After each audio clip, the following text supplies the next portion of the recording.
다 함께 사도신경으로 우리의 신앙을 고백하겠습니다. 나는 전능하신 아버지 하나님 천지의 창조주를 믿습니다.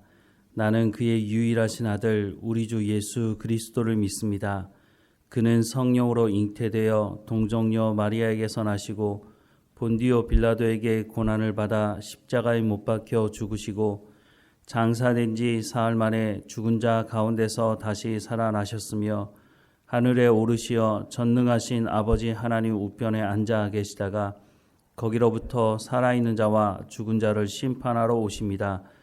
나는 성령을 믿으며 거룩한 공교회와 성도의 교제와 죄를 용서받는 것과 몸의 부활과 영생을 믿습니다. 아멘. 다 함께 찬송가 320장 함께 찬양하겠습니다. 찬송가 320장입니다. 나의 죄를 정케 하사 주의 일꾼 삼으신 구세주의 넓은 사랑 항상 찬송합니다.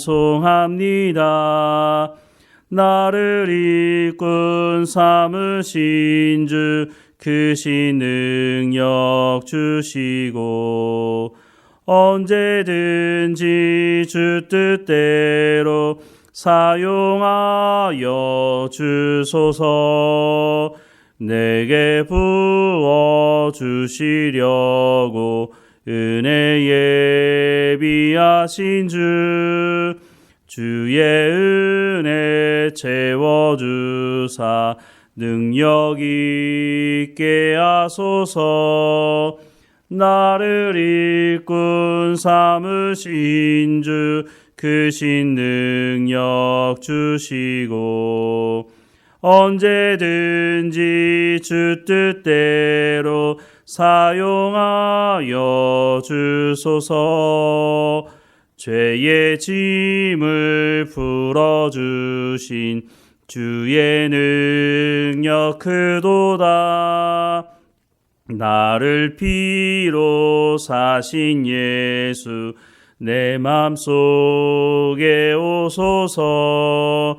나를 일꾼 삼으신 주 크신 능력 주시고 언제든지 주 뜻대로 사용하여 주소서. 주여 내게 성령으로 충만하게 채우사 생명수가 강물처럼 흐르게 하옵소서. 나를 일꾼 삼으신 주 크신 능력 주시고 언제든지 주 뜻대로 사용하여 주소서. 아멘. 오늘 하나님께서 우리에게 주시는 말씀은 사도행전 18장 1절에서 11절까지 말씀입니다. 사도행전 18장 1절에서 11절까지 말씀 우리 함께 읽겠습니다.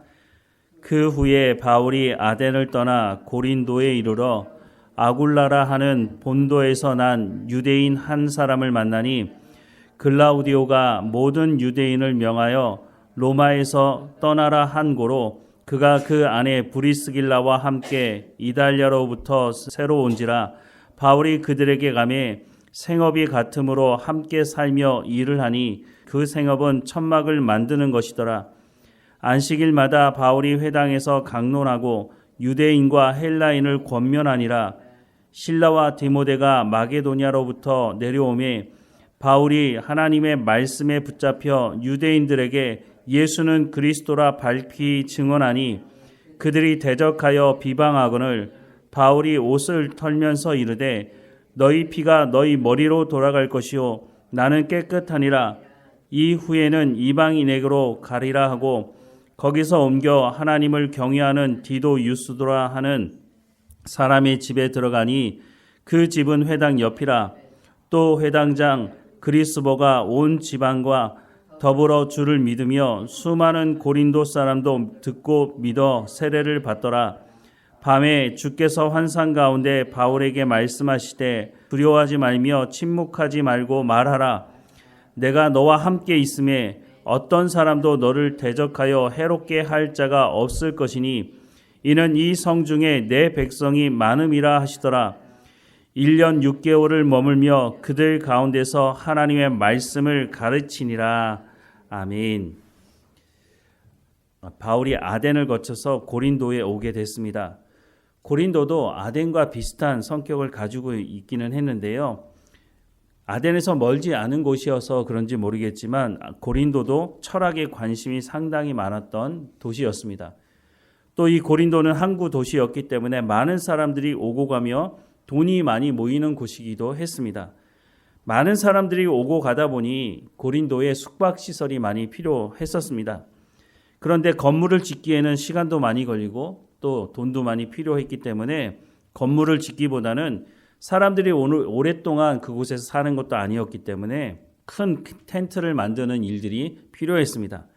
바울이 그래서 이 일을 하면서 복음을 전하게 되는데요. 텐트를 만든다고 하는 것이 특별한 기술이 필요한 것도 아니어서 바울이 이 일을 하게 된 것으로 보입니다.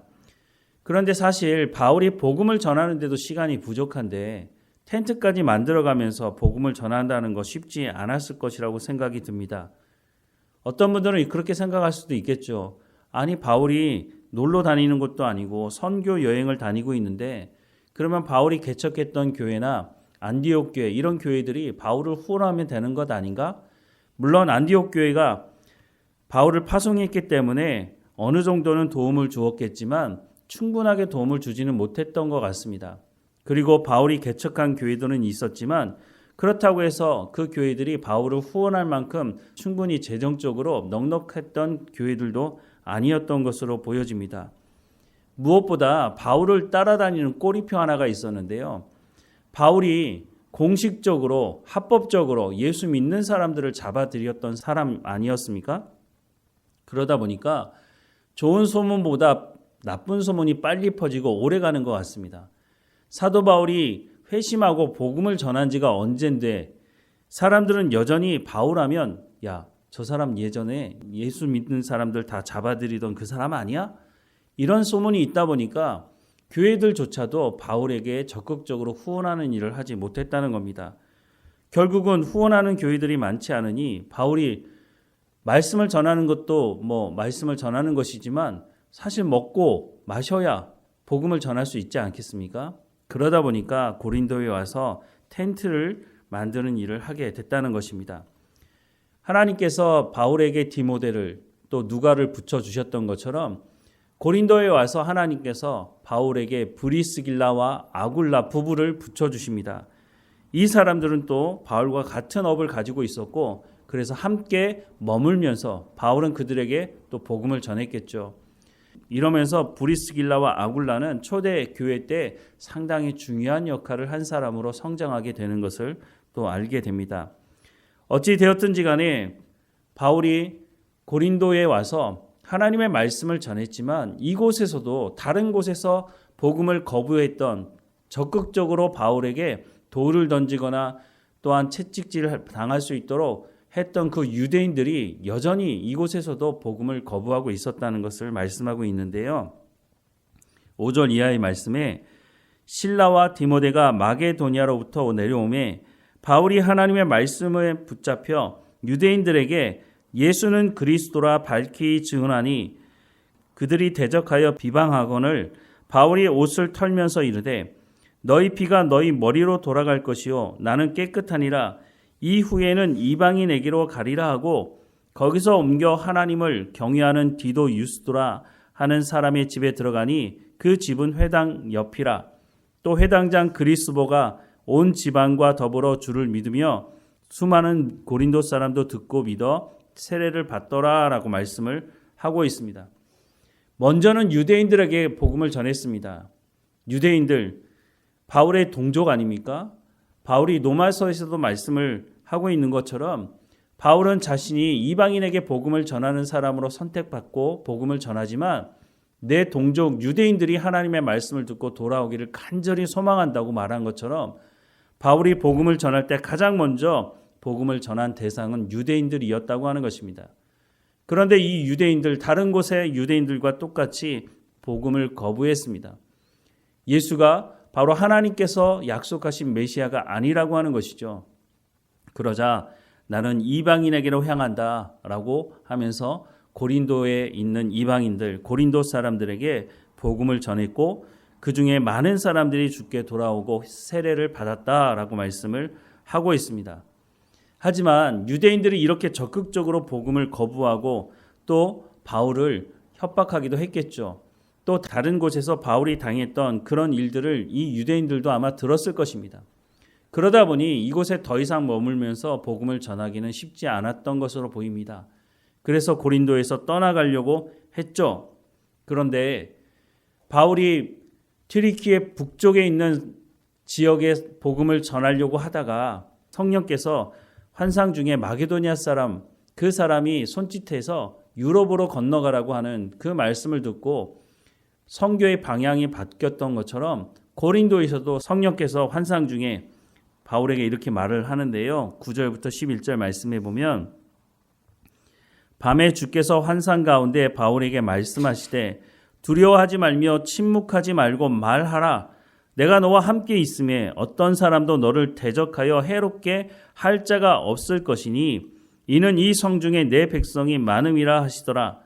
1년 6개월을 머물며 그들 가운데서 하나님의 말씀을 가르치니라 라고 말씀합니다. 이렇게 해서 고린도 교회가 세워지게 되는 거죠.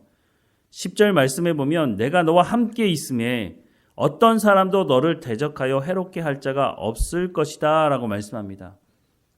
이 말이 무슨 말인가요? 바울을 대적하고 해롭게 하는 사람이 있었다는 거죠. 유대인들이죠. 유대주의자들.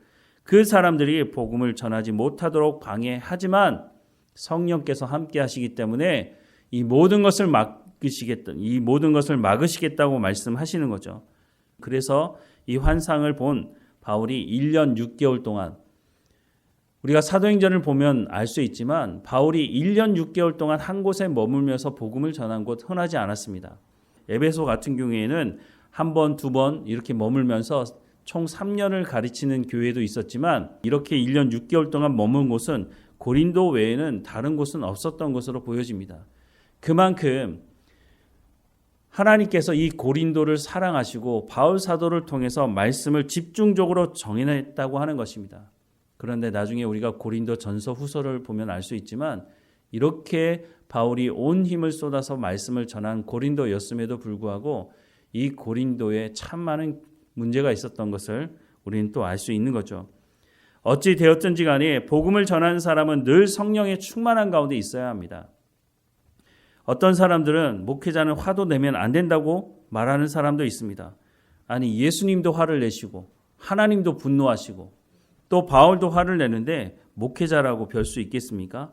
하지만 화를 낼 수는 있지만 성령의 충만한 가운데 있어야 한다는 것입니다. 그래야 감정에 치우쳐서 잘못된 결정을 하지 않을 수가 있다고 하는 것입니다. 화를 내지 말라라고 하는 것이 아니라 성경에도 보면 분을 낼 수는 있지만 그것을 품고 하루를 지내지 말라고 말씀하고 있지 않습니까? 하나님께서 우리를 창조하시면서 우리에게 감정이라고 하는 것을 주셨는데 우리의 감정이 거슬리게 되면 우리가 화를 내지 않는 것이 오히려 이상한 것이죠. 그런데 그 화를 끝까지 품고 있지 말라고 말씀하고 있습니다. 화를 끝까지 품고 있으면 결국은 누가 큰 손해를 보게 됩니까? 내가 망가지는 거죠. 그래서 원수를 사랑하라고 하는 그 말씀은 나를 위해서 하는 말씀이지 먼저는 원수를 위해서 하는 말씀이 아니라고 하는 것입니다. 어찌되었든 바울이 복음을 거부하는 그 유대주의자들, 유대인들 때문에 마음이 많이 상했던 것으로 보입니다. 앞서서 아덴에서도 복음을 전했지만 그 철학을 자랑하는 사람들이 복음을 거부하고 조롱하는 그 일을 경험하지 않았습니까? 그리고 고린도에 와서 복음을 전하는데 여전히 복음을 거부하는 사람들을 보면서 마음이 많이 상했을 것입니다. 그래서 다른 곳으로 향해 가겠다고 바울이 뭐라고 유대인들에게 말했다고요? 아까 봤던 6절 말씀해 보면 그들이 대적하여 비방하거늘 바울이 옷을 털면서 이르되 너희 피가 너희 머리로 돌아갈 것이요 나는 깨끗하니라 라고 말하고 있지 않습니까? 이것이 그냥 웃으면서 하는 말은 아니었을 것입니다. 너무너무 유대인들에게 당하다 보니까 바울도 너무 화가 나는 거죠. 그래서 너희 피가 너희 머리로 돌아갈 것이다. 나는 깨끗하다. 나는 말씀 전했으니까 나한테는 문제가 없다라고 말을 하고 있는 거죠. 그런 가운데서 성령께서 바울에게 이 성에 내 백성이 많다. 떠나지 마라. 이곳에서 하나님 말씀을 가르쳐라. 라고 하는 말씀을 듣자 아마 그때서야 내가 너무 감정에 치우쳤나 보다 이런 생각을 했는지 모르겠습니다. 그래서 1년 6개월을 그 땅에 머물면서 하나님의 말씀을 전하는 것이죠. 오늘 우리도 마찬가지입니다. 우리가 감정이 있다 보니 다른 사람들이 감정을 긁는 이야기를 하면 화가 나는 것이죠. 저도 예전에 어떤 분이 그러더라고요. 목사님, 왜 목사님이 화를 내세요? 아니 열받게 하니까 화를 내죠. 그분이 그런 얘기를 하는 것을 제가 들으면서 참 황당하기도 했는데 한편으로 생각해 보니 그래 내가 왜 화를 냈지? 화낼 필요 없는데 하나님께서 맡겨주신 교회이고 하나님께서 일하시는데 내가 왜 앞장서서 화를 냈을까? 이렇게 하면서 후회하는 생각을 좀 하기도 했지만 사탄은 수단과 방법을 가리지 않습니다. 수단과 방법을 가리지 않고 우리를 분노하게 만들고 그 분을 계속 품도록 만들죠. 그러면 결국 그 분을 품은 내가 망가지게 됩니다. 그래서 주님께서 분을 하루 이상 품고 있지 말라라고 말씀을 하는 거죠. 우리 가운데 감정이 없으면 좋겠다. 그건 아니죠. 하나님께서 우리 가운데 감정을 주신 것, 감정을 주셨기 때문에 우리가 하나님의 말씀을 듣고 기쁨과 감사함으로 살아가는 것 아닙니까? 분노하는 것도 하나님의 말씀이 막히고 하나님의 말씀을 거부하는 사람들에게 분노할 수 있습니다. 하지만 성령이 충만해야 합니다. 성령이 충만해야 우리가 이 감정을 다스릴 수 있게 되는 것입니다. 바울이 하나님의 말씀을 듣고 순종했던 것처럼 오늘 우리도 마찬가지로 하나님의 말씀을 듣고 순종하며 감정이 일어날 때 분노할 수 있죠. 하나님도 화를 내시는데 우리가 분노하지 않는 것이 이상한 것이죠. 하지만 성령이 충만함으로 그것을 다스릴 줄 알고 하나님 주시는 참 기쁨과 감사함으로 주님 주시는 평안함을 누리며 살아가야 할 것입니다. 바울이 하나님 말씀에 순종하고 성령이 충만했을 때 하나님께서 가라고 하시면 가는 것이고 하나님께서 머물라고 하면 머무는 것입니다.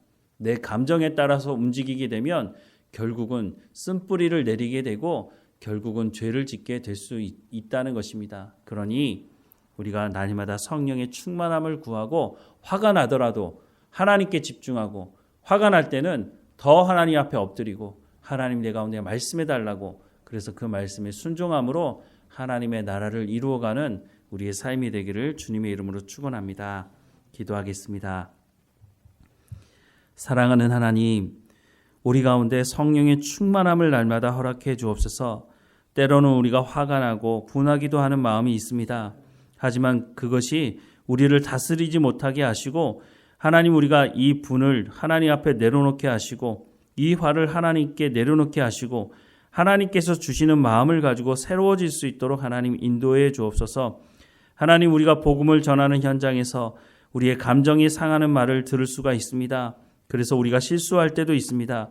하나님 우리를 불쌍히 여겨주시고 그때 우리 가운데 더욱 성령의 충만함으로 우리를 덮어주셔서 하나님 그 감정을 다스리게 하시고 우리를 통해서 하나님의 나라가 이루어질 수 있도록 우리의 입술에 하나님의 말씀을 붙여주시고 바울에게 환상을 보이시며 하나님께서 인도하시는 길이 무엇인지를 보여주셨던 것처럼 우리도 하나님의 말씀을 따라 순종함으로 하나님의 나라를 이루어가는 우리의 삶이 될 수 있도록 인도해 주옵소서. 오늘 우리에게 세상이 줄 수 없는 평안함을 허락해 주시고 우리의 육체에도 강건함을 허락해 주셔서 늘 깨어서 하나님과 동행하는 삶을 살아갈 수 있도록 인도해 주옵소서. 늘 우리와 함께 하시는 하나님께 오늘 하루도 감사하며 살아가는 우리의 삶이 될 수 있도록 인도해 주옵소서. 예수 그리스도의 이름으로 기도드립니다. 아멘. 하늘에 계신 우리 아버지, 아버지의 이름을 거룩하게 하시며 아버지의 나라가 오게 하시며 아버지의 뜻이 하늘에서와 같이 땅에서도 이루어지게 하소서. 오늘 우리에게 일용할 양식을 주시고 우리가 우리에게 잘못한 사람을 용서하여 준 것 같이 우리 죄를 용서하여 주시고 우리를 시험에 빠지지 않게 하시고 악에서 구하소서. 나라와 권능과 영광이 영원히 아버지의 것입니다. 아멘.